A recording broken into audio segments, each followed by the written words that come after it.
Salutare dragilor, aici Robert de la Dubițarii Motocicliști, mai exact de la Lucifer Videographer.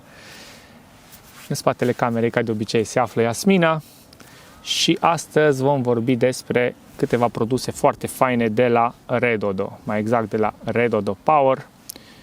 Acest videoclip pot spune că este sponsorizat de către ei, deoarece mi-au fost trimise aceste produse în vederea testării și folosirii pe termen îndelungat în excursiile, aventurile noastre cu Dubița sau mai nou anul ăsta Dubiță plus motocicletă. Avem de față 3 produse: un invertor, o baterie și un ecran de monitorizare. Să începem pe rând, o să vă spun câteva cuvinte despre ele, iar ulterior o să vedem și cum vreau eu să le folosesc la mine în Dubiță. De la bun început vreau să vă spun că eu am o afiliere cu ei, deci asta înseamnă că să vă pun la dispoziție în descriere un link unde puteți intra și folosind codul de reducere LUCI5 veți beneficia și voi la rândul vostru de o reducere de 5%. În prima fază o să vorbim despre acest invertor de 2000 de W, cum v-am zis, continuu, care este cu undă sinusoidală pură. Are vârful de 4000, chiar acum puteți vedea imaginea aici pe site-ul oficial Redodo Power. Prețul acestui invertor la ei este de 199 de euro, dar aici dacă aplicați codul LUCI5 beneficiați de 5% reducere, aia cât vine? Din 200 de euro, 10 euro. Voi știți, e mult, e puțin, eu zic că vă ajută. Și bineînțeles, să accesați, vă rog, prin linkul din descriere. Avem așa, eficiență de 90%, acest invertor este strict pe 12 V, în principiu 2000 de W continuu ar trebui să vă asigure cam aproape orice dispozitiv pe care îl puteți folosi în mod normal, și poate să vă ducă o plită de 1000-1500 de W, fierbător de apă, nu știu ce puteți avea altceva. Eu o să fac curând un test cu un fierbător de apă de 450 de W și un sandwich maker de 700-800 de W, pentru că eu alea o să le folosesc real la mine în Dubiță.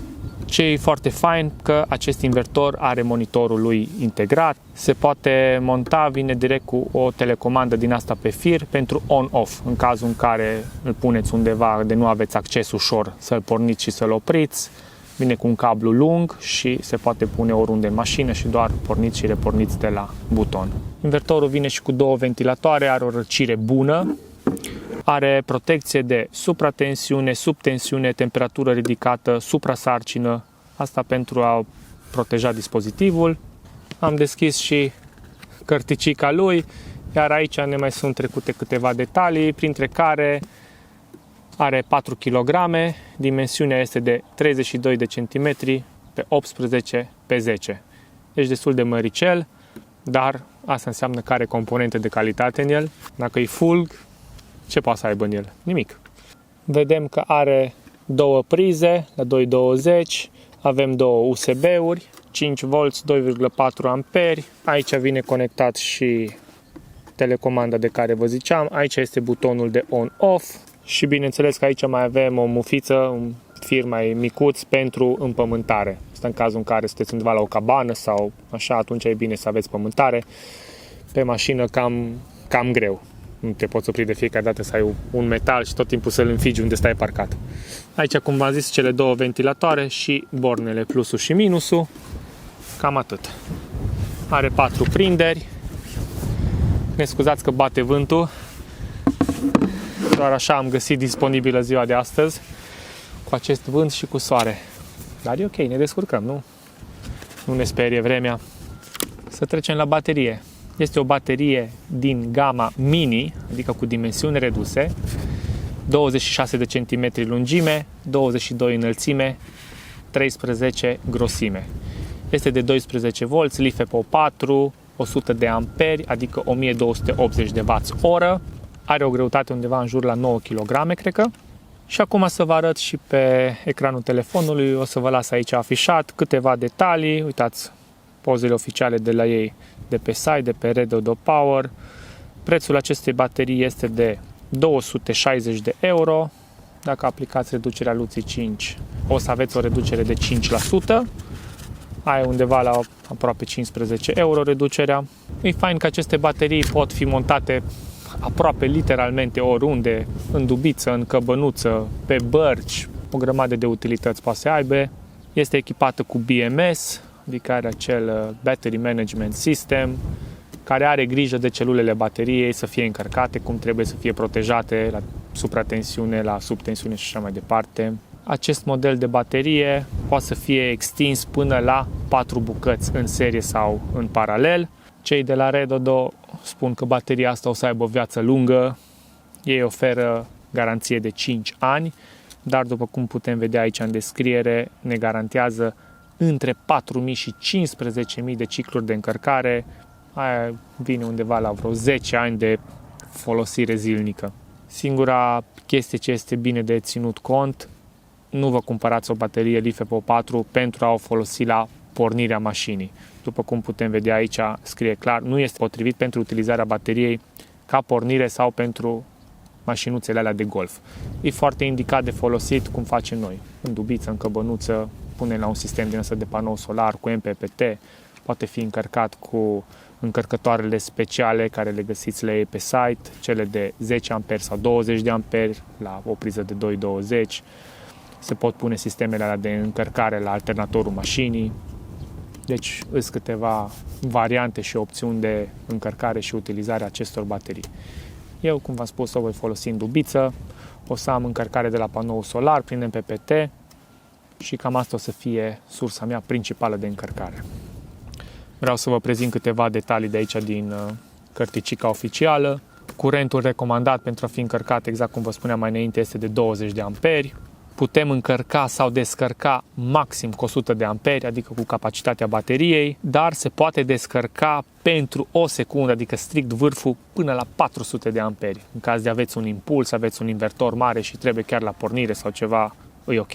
Ne mai este specificat aici în cărticică în cazul în care nu folosim aceste baterii regulat, cum ar fi în dubiță sau într-o căbănuță, atunci ar fi bine ca tot la 3 luni să încărcăm bateria. Ar fi bine de depozitat undeva între 10 și 35 de grade. Să trecem și la ultimul produs din cele 3, adică acest dispozitiv de monitorizare a bateriei, care v-am spus că duce maxim 500 de amperi, lucrează pe o plajă între 10 și 120 de volți. În cazul meu va fi conectată pe bateria asta de 12 volți, LiFePO4 de 100 de amperi, deci este în parametri. Acest dispozitiv, de fapt, ce face? Neavând Bluetooth, nu ne putem conecta la telefon să vedem toate detaliile, așa că prin acest monitor avem informațiile necesare, inclusiv tensiunea curentă, puterea, capacitatea, indicatorul de încărcare și descărcare, procentul de capacitate, timpul rămas de încărcare sau de descărcare. Acest monitor este universal, deci puteți să folosiți și la alte tipuri de baterii sau alte mărci. Poate aveți deja acasă o baterie și tot v-ați gândit cum puteți monitoriza. Uite, vă cumpărați acest ecran care costă la ei pe site 73 de euro. Bineînțeles, puteți beneficia de 5% reducere cu codul LUCI5. Cum v-am spus, folosiți linkurile din descriere, așa ne ajută și pe noi. Tot v-am vorbit de el, dar nu vi l-am arătat. Scoatem din cutia oficială, ne vine cu cărticelele pe care ni le ia vântul. Trebuie să le băgăm bine aici sub. O plecat protecția. Aici avem cablul care se conectează la baterie, mai exact la acest dispozitiv. Ce e el? Asta se leagă pe minus. Asta vine prins pe placa unde vin toate cele, busbarul și așa mai departe. Venim cu firul de minus aici și de aici plecăm mai departe. Aici vine mufa cablului și aici vine acest cablu care se prinde cu o șurubelniță mică și merge la plus cât să primească impulsul. Iar acesta este ecranul în sine pe care o să avem toate informațiile necesare. Iar acum nu ne rămâne altceva de făcut decât să conectăm invertorul la baterie, să facem conectivitatea între ele și să facem testele de care v-am spus. Acum eu m-am pregătit câteva scule necesare cât să putem face conectivitatea asta pe loc, să facem testul, să vedem că tot e ok. Am uitat să vă prezint când v-am arătat invertorul, astea sunt cablurile care vin cu el. Vedeți ce țapene sunt? Sunt câte 4 cabluri din astea și sunt legate la același punct. Bun, începem cu începutul. Hai să punem bornele pe... Ce punem prima oară? Hai să punem pe invertor. Aici avem 2 căpăcele de protecție. Aici o să venim frumos cu minusul la minus și cu plusul la plus. Să începem prin a conecta cablul de minus, cel negru. Punem înapoi piulița. Ca să știm că e tot în regulă, am o cheie din asta inelară care are și clichet. Auzi ce fain face? Putem să strângem. Bun, să știm că are contact perfect. Iar acum să conectăm plusul. La fel o să strângem și aici cu cheia. Perfect. Momentan aceste capace de protecție le las pe masă pentru că o să facem doar un simplu test. O să le pun la final când o fi totul făcut definitiv în mașină. Aici avem schema, cum se leagă la baterie. Avem borna plus, borna minus. Borna plus a bateriei se duce frumos la MPPT, respectiv la invertor. Bate vântul, fraților, deci ne-am găsit o zi de prezentare maximă. Ați văzut schema, haideți să ne apucăm de treabă. Bun, dragilor, nu v-am mai ținut cu toate legăturile aici de cabluri și mufări și așa mai departe. Ideea e că am legat la baterie, am legat prin acel bus bar sau cum să-l numesc, acea trecere. Ne afișează ecranul datele, avem invertorul pornit. Singura problemă este că în mod normal prima oară când este folosită bateria trebuie încărcată 100% ca să avem o plecare, să avem de unde ne scade puterea, câți amperi are și așa mai departe. Drept urmare, eu momentan nu mai am timp să stau să încarc bateria. O să opresc filmarea acum, cu voi o să mă văd în câteva secunde, dar probabil real o să revin mâine, poimâine când pot cu filmarea, când bateria este încărcată și continuăm din acest punct prezentarea. Am revenit după 3 zile și în tot acest timp nu am stat, ci ce am făcut? Am pregătit tot panoul de control care să fie aici în mașină, am încărcat bateria 100%, după cum o vedeți, acum este poziționată aici jos. Eu pe viitor o să mai pun încă o baterie lângă, de-aia am acel spațiu aici. La acest controller a trebuit să înlocuiesc șuruburile.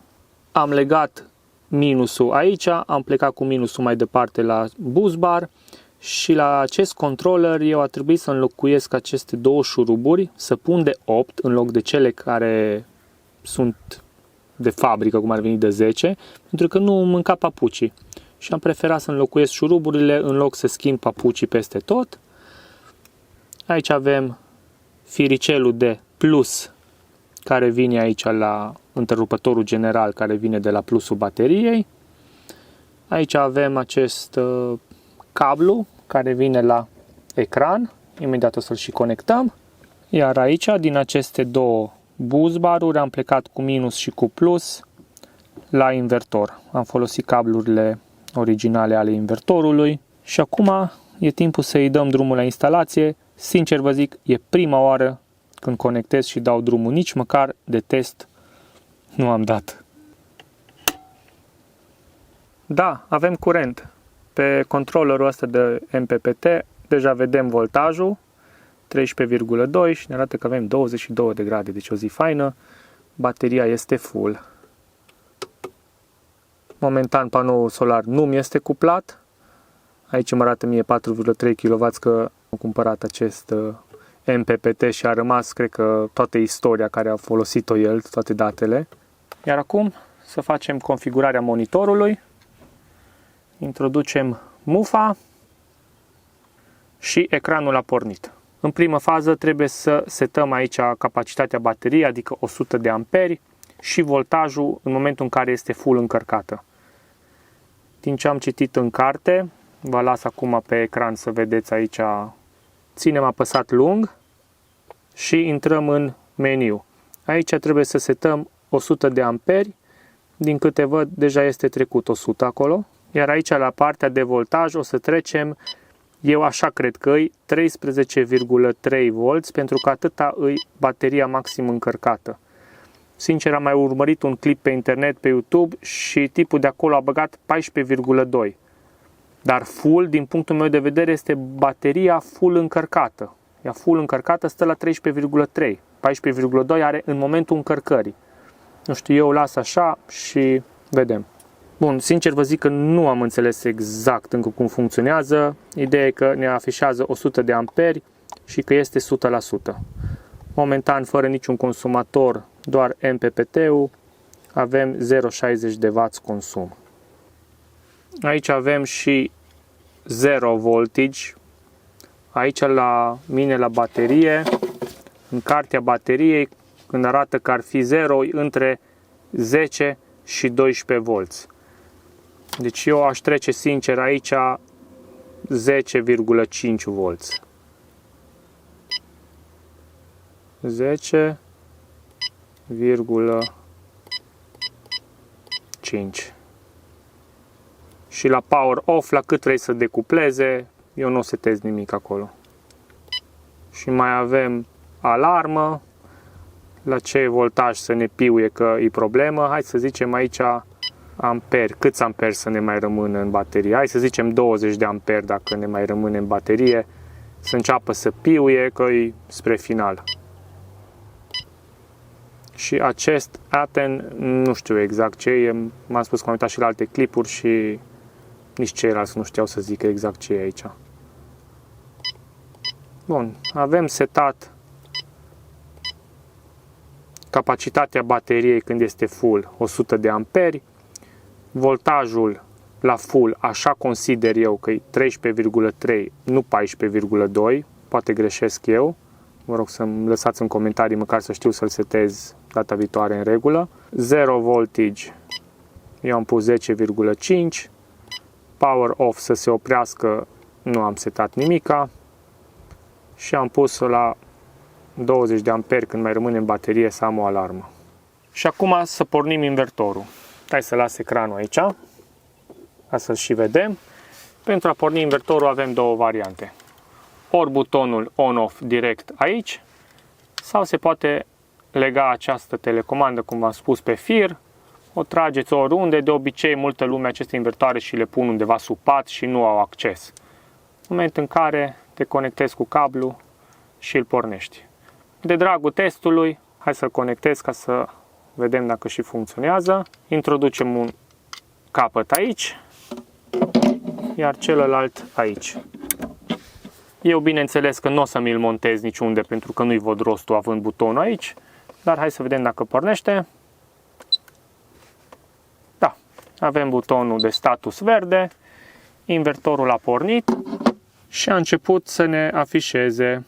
Avem aici sinus pur, avem bateria, 23 de grade, voltajul 13,2, lucrează la 50 de Hz, 230 de volți și momentan niciun consum, dar real avem deja un consum de 22-23 de W, pentru că atâta consumă invertorul când este pornit, dar în standby. În ritmul ăsta, o baterie de 100 de amperi, estimativ undeva la 58-59 de ore. Avem un consum de 1,7 amperi. Eu, cum v-am spus și acum 3 zile, eu o să fac test cu un fierbător și cu un sandwich maker. O să încep să-mi fac un ceai. Am aici un fierbător mic, doar de 500 de ml, cu un consum de 500 de W maxim, dar real el consumă undeva la 450 de W pentru că eu l-am folosit deja câteva luni și știu. Să-l băgăm în priză, ori direct, ori se poate folosi și un prelungitor din ăsta mic. Eu de obicei folosesc un prelungitor, dar acum la test o să folosesc direct introdus aici. Eu mi-am pregătit fix 500 de ml de apă, pe care o să-i introduc direct în fierbător. Avem fix jumătate de litru.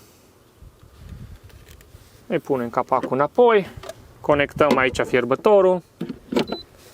Eu voi seta temperatura apei la 85 de grade. Momentan apa are 28. Start. Invertorul ne indică deja un consum de 450 de W. exact ce v-am spus, cam acolo e consumul fierbătorului, 450-460, dar real noi avem un consum de aproape 500 de W, pentru că aici intră și pierderea, că v-am spus, eficiența invertorului este undeva la 90%. Pentru că am consumator, deja volții au trecut la 12,9, avem 38 de amperi și a scăzut la 99 de amperi capacitatea. Temperatura apei a ajuns deja la 42 de grade. Încep să apară și bulele înăuntru. O să dureze vreo 6-7 minute până ajunge la temperatura dorită. Și pe invertor avem în continuare consum constant 450 de W. Ne apropiem de cele 85 de grade și uitați ce vreau să vă arăt. Fierbătorul e smart și a scăzut de la 450 de W, a scăzut la 250-300 de W. Asta vedem mai exact aici pe invertor, 250 de W constant. Și în câteva secunde, gata, decuplează. Gata. S-a oprit fierberea. Dacă tot am fiert apa, zic să fac și ceaiul, că mi sete pe bune. Iar acum testul numărul 2, aproximativ dublu ca și consum, o să fie acest sandwich maker, care consumă undeva 700 și ceva de wați. Hai să-l punem și pe ăsta la încălzit. Sandwich nu o să facem, că nu avem nimic ca pâine la noi sau din astea, dar vă zic vouă, o să facem un cârnaț. Dar asta după ce terminăm lucrul aici. Revenind la monitor, ne arată 760 de W, dar aici includem și pierderea de pe traseu a invertorului. Consumul real este 700 de W. În tot acest timp deja avem vreo 3-4 minute de când merge sandwich maker-ul. Ați văzut că înainte am făcut ceaiul. Deci la 700 de W nici nu clintesc ventilatoarele, nu a pornit, probabil are nevoie de un consum mai mare, probabil 1500 poate de W, nu știu să vă zic, că nu am ce să pun mai mult acum pe el. Eu aceste electrocasnice le voi folosi real în turele noastre, nu văd ce aș putea pune un consumator mai mare. Ideea e că ce trebuie să ținem cont, invertorul chiar dacă duce 2000 de W continuu, noi trebuie să știm că bateria noastră are 100 de amperi și 1280 de Wh. Asta înseamnă că ar trebui să ne limităm la aceste capacități, la aceste consumuri. Deci eu la 700 de W sunt perfect încadrat, nu e nicio problemă, aș putea aproape dublu să folosesc doar pe o baterie de 100 de amperi. Eu v-am zis că o să mai pun încă o baterie lângă și o să cresc capacitatea la 200 de amperi și 2580 de Wh. Și atunci pot folosi la capacitate maximă dacă va fi ce. Momentan nu am. Nu vrei să știți ce mirosuri au produs deja asta aici? Că noi am făcut sandwich-uri bune aici. Dar acum nu avem ce pune în el. Cu testele pe care le-am făcut noi aici, am făcut un ceai, am încins sandwich maker-ul, au scăzut 5% din baterie. Din punctul meu de vedere, mini-testele le-am terminat. Eu sunt mulțumit de cum funcționează lucrurile. Putem opri invertorul, că nu are rost să meargă în standby să-mi consume acei 20 ceva de W. Și gata. Eu o să și scot cablul de aici pentru că nu-l voi folosi, să pun deoparte. Configurația, cam asta rămâne. Eu sper că v-a fost de ajutor. Nu uitați să vizitați site-ul oficial redodopower.de. Dacă comandați în România, o să vă vină din depozitele din Germania. Toate linkurile le găsiți la mine în descriere, link separat pentru invertor, link separat pentru monitorul bateriei, bateria asta mini. Bineînțeles, găsiți o gamă variată de baterii de 12 V, de 24 și așa mai departe, de 100 de amperi, de 200 de amperi. Intrați cel mai bine și verificați. Nu uitați de codul de reducere, LUCI5 și aveți 5%.